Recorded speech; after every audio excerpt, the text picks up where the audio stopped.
Welcome to Lincoln Fire and Rescue on LNK TV. We're happy you're here with us. I'm Dale Johnson.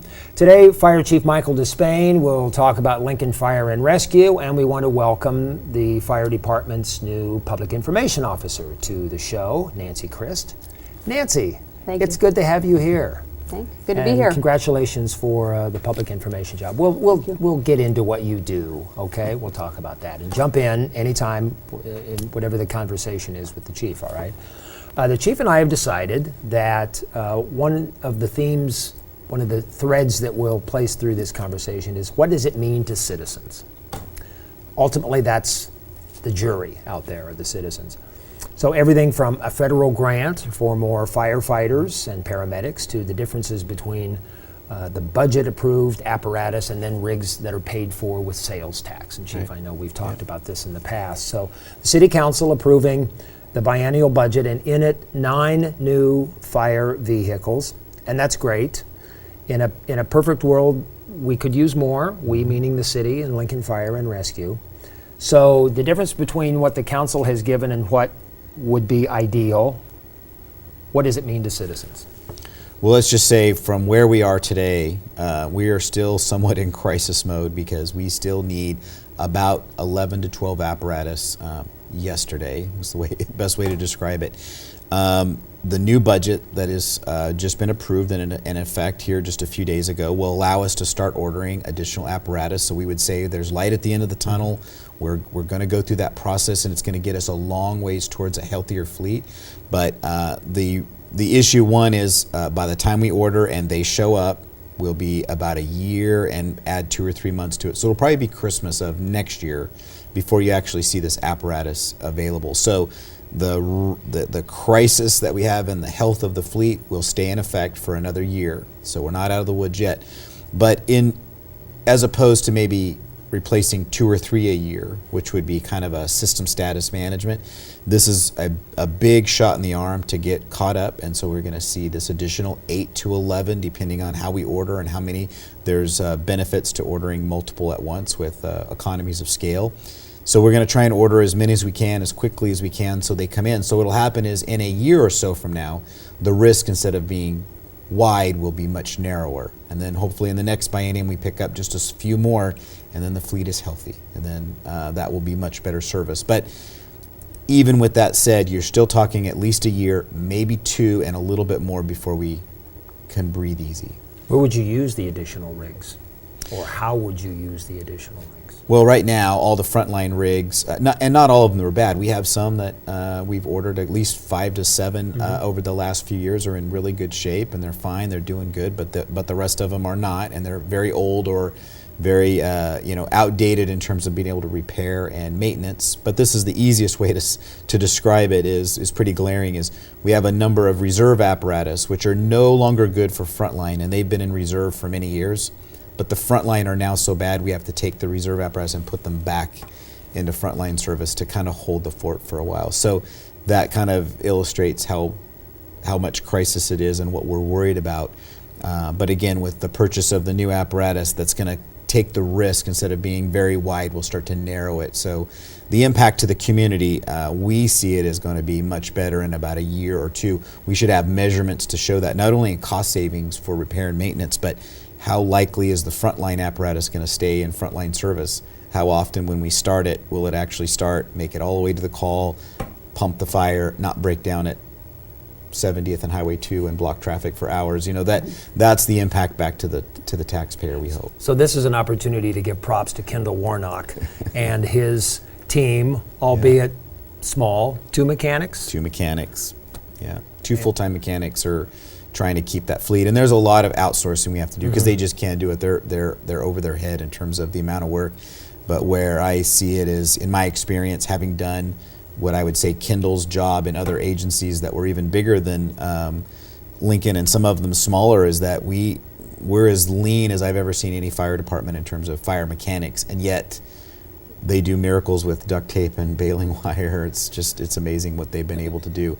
But we can't expect them to do that forever. I mean, there's just a point where parts are no longer available and they have to go buy a different part and fabricate it or kind of make it work, to hold the fort, and literally, broken apparatus is just a daily event. So they spend a lot of time just not even working on apparatus. They have to drive out to go get it and switch it out and bring it back. Just that wasted staff time. So you do have options, and one of those options is what I've learned termed to be brownouts. Explain to citizens what that term is. Right. Well, brownout is not an option we want to do, and No. it's not a good word for us. But what that means is every day you have service in your area of town, so your local fire station's providing service. But what happens when there's not an apparatus to put in there? So right now, on a typical day, we have 3 apparatus that can back up the 20 or so apparatus that are being deployed. Well, what happens when the 4th apparatus or the 5th apparatus breaks down? There's nothing to put in there. So that's where we get panic mode, where we're making emergency repairs, or we're outsourcing, we're calling people back on their days off to work at 2 o'clock in the morning if necessary to get a unit back in. But there's a point in time where there's nothing left. And so then there's the case where now we have personnel showing up to work, but there's not a vehicle to put them on.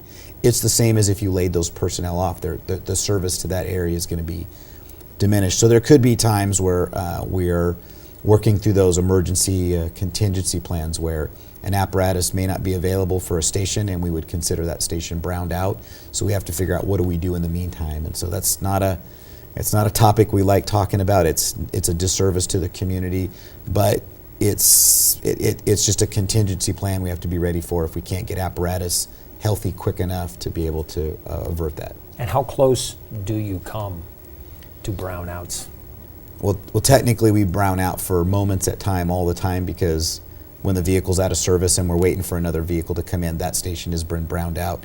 But that will be fairly common, even when you have all brand new apparatus and one goes out, we have to replace it. But the goal is the brownout shouldn't last more than 30 minutes or maybe an hour. We're talking about a day or 2 or a week. That's what's concerning for us. Recently, the community learned about this SAFER grants and the money that's coming and what it will be used for. Let's review that allocation of grant money. $2+ million Right. for personnel. This isn't rigs, this isn't vehicles, this is for 15 firefighters. Right. So the good news about that is the way we had developed our budget going in was we anticipated kind of an option A and an option B, and both of them, the way we structured the budget, allows us to take advantage of either solution. And the primary solution was get a SAFER grant, because that's basically federal tax money that comes back to the local community. So this is our tax money that we've already paid, that in a sense we're kind of getting back. And this was money that if we were going to provide staffing and service level to meet, the document we're going to talk about in a little bit, to meet this equal level of service to, let's say, Southeast Lincoln and East Lincoln, we would have had to staff a lot more overtime. So firefighters would have to work a lot more hours, and sometimes there's controversy over how much overtime hours firefighters get, and many of them don't want it. They don't want to work the overtime, but what do you do when we have a gap and we need to fill it? Well, the SAFER grant allows us to take overtime dollars and not pay overtime, and pay a smaller amount for basically salary, and it's our grant portion to match. So in a sense, we're getting better level of service for not $1 extra. So it was no impact to the budget, but we're going to get a better level of service to the community. Right now we would like to see paramedics and advanced life support available to all fire districts, not just where the ambulances are. Our old model, same dollar value, couldn't have guaranteed that, couldn't have provided that.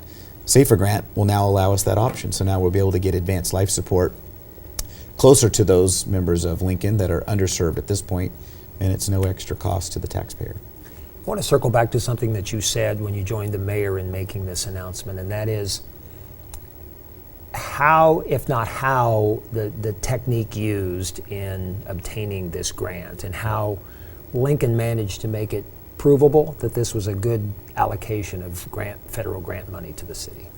Right. Well, we've been fortunate that Lincoln has been pretty progressive over the years, partly due to fire service accreditation, and I think maybe just the culture that they have really embraced data and performance measurement for many years. And so when I came in, I didn't have to work hard to get that data. They had it, so it was very fast for us to move forward in the next steps, where make adjustments and keep measuring to show that it's making a difference. But at the end of the day, what we try and do, and through the stakeholder process where the community came in, we asked them questions about a level of service that they wanted, and we had to be able to articulate that in some kind of math and science. And so that's what we've done.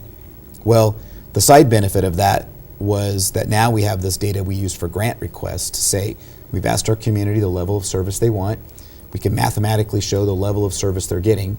We can mathematically show that a change in deployment, what the impact will be, whether it's in lives saved, lowering insurance cost, limiting the amount of time you're displaced from your home. All those are measurements, so now we have that advantage.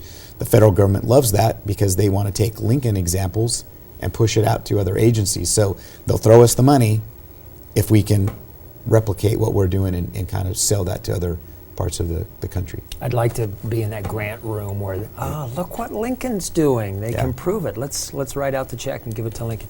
Let's bring in Nancy Christ, Public Information, so that we can give Chief Despain's voice. Right. Just My FM DJ voice, yeah. a little bit of a break. Nancy, thank you very much. The Chief and I have been at this table for a while.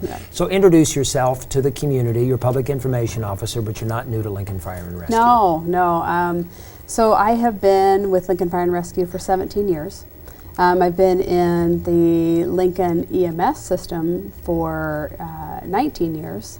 I was actually with the previous service prior to coming over to Lincoln Fire. So I have been in the EMS world here in Lincoln in the community for several years. So I've been serving Lincoln Fire as a firefighter paramedic for several years. I've loved what I do. I actually have a mass media background. I graduated several years ago with a mass media degree, and I got bit by this fire bug years ago and have pursued that and have loved every minute of it. And then this little thing came along, and it's interesting because when I first got hired on Lincoln Fire, I said, something's missing. We've got a PR piece missing. And I thought, gee, that would be a cool thing for me. So I kept kind of, thinking about it. We were never in a position to have a full-time PR person. And so when Chief Despain came on board, I kept kind of putting a little bug in his ear. I sure would be a person for that job. And, we just weren't in a position to have that as a full-time person. He knew the model was there because he came from a system where there was a full-time PIO, and I think most fire departments have that in place. So as the job began to develop and he began looking for one and put the word out there, I became one of those people that put my name in the hat, along with several other candidates. Well, we know the value of a PIO, those of us in the media. Explain to viewers what your duty is and how you relate LFR information to us and how then we relate it to the community. So my job will be to do daily briefings with the media. That hasn't started yet. I'm hoping to do my debut tomorrow morning with briefings at the City County building or at the 555 South 10th with Angela Sands. So I will be right in the briefing room with her every morning at 8:45. So I will put together, hopefully daily, the information that we disseminate will not be as thick as what the police department disseminates every day. So there may be days that I just don't have anything, but we will have public events that are happening for the public. We will have fires, structure fires that we want to make sure that the public's aware of. There may be gas leakages, that kind of thing that we want to make the public aware of. So those types of things will be things that I will disseminate to the public. Along with, like I said, public events that we want to share with the folks. We want to make sure that people know, like the Battle of the Badges that we just completed the other day with the two departments. So all of those types of things, we will continue, or I will continue to just make the public aware of anything. The other piece is going to be just, I want the public to connect with our firefighters. I want the public to know what our boots on the ground are doing, not just as firefighters, but all the other committees and the other pieces that make them who they are. All the other contributions that there are so many committees, so many other pieces within the fire department that our folks are involved with that I want to make sure that the public understands, and the other public events that make our people who they are. This will be good. And by the way, Yeah. Chief, who won that Battle of the Badges? Who won that? Team Who won it Red. decisively, or who won it? Sorry, Chief Blymeister. Yeah. Let's just Sorry. say the police chief probably smelled like wet dog yesterday, so It was a friendly battle. it was a It friendly was. battle. It was. But we Sorry like about to that, gloat Chief. just a little bit. Before we run out of time, let's talk about the vision. This is one element that you will be part of here, Nancy, talking about the vision and the future. Here we are, 2018, just a couple of months from flipping over to 19. This is a vision that goes to 2025. Let's talk about this macro view of Lincoln Fire and Rescue. So, Vision 2025 is something that has been kind of in the works. I think it was on the burner the day that the chief walked through the doors, to be honest with you. You know, I can remember when the chief came to us, you know, he did his 100-day plan. You know, and I can remember firefighters sitting back in their seats and going, oh, gosh, this guy's for real. This guy has a vision. This guy knows what he wants. He's got some things on his mind. And you know, one of the things that the chief brought was to bring in external stakeholders and to bring in a group of folks, business owners, people in the community that could aid in letting us know what they want out of their fire department. We got them involved. They gave us ideas. They told us what they want from their firefighters. They went through some evolutions of what it's like to be a firefighter. We put them in gear. They got to do ride-alongs. They came in the stations. They sat in meetings. They were stakeholders. So through that and a lot of other different elements, the chief and all these stakeholders, internal and external stakeholders, came up with this Vision 2025. And basically what it is goals. They're goals for the future and ways for us to tangibly look at these elements and be able to see, visualize ways to look to that future. And that, for me, you know, I like to see it. I think most of our people like to see it. For me, you know, I'm a media person now. I'm the public information officer. I can look right here, provide rapid, accurate public information and media messaging. That's simple. It's right there. That's black and white. And each category, fire, rescue, support, they're all delineated right here. And it's easy. And these will change. These will evolve. We will see these, you know, as we reach these goals, as we move on through the years and through the months. We will see these evolve and clarify and maybe change a little bit, but they will continue to move. As a stakeholder, I will always take away from that series, the 2+ months worth of meetings, Chief and Nancy, the word outcomes.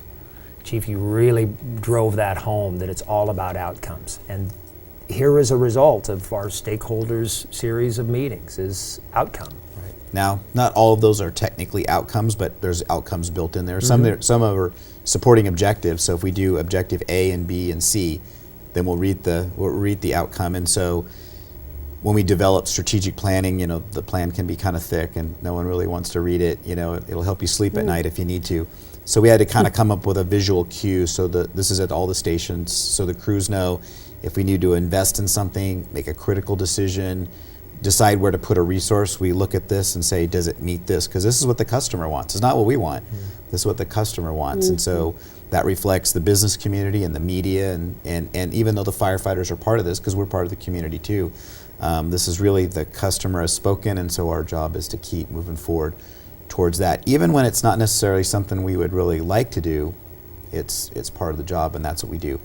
So a lot of this is measurable, though. Not all of it, but a lot of it is measurable, and so that's what we use for SAFER grants. It's what we use for annual reports. It's what we use to justify a budget decision, or sometimes I use it to argue against a certain. Sometimes the firefighters want to go a certain direction, and we have to kind of talk them off the ledge because we say, hey, this is really not best for the customer now. Let's concentrate on these first, and then we'll come back to that one and just prioritize it. Nancy, I'm looking forward to having you come in and join us here on LNK and too. on KFOR Radio, too. We'll give the Chief's voice a break, okay, in the Sounds months like a to plan. come. Thank Should you do a very better much. job. Congratulations. Thank you. Chief, thank you very much for coming in. you. Yeah. And thanks, everybody, for joining us on LNK TV. It's everybody's responsibility to be fire safe. Improper cigarette disposal is one of the leading causes of fires in homes. As someone who's been a victim of a cigarette-related fire, I ask you to put out your cigarette safely. One flick can ruin many lives. Please, put out your cigarette safely. Learn how to stop the fire before it starts. Visit tobaccofreelancastercounty.org for information about safe cigarette disposal.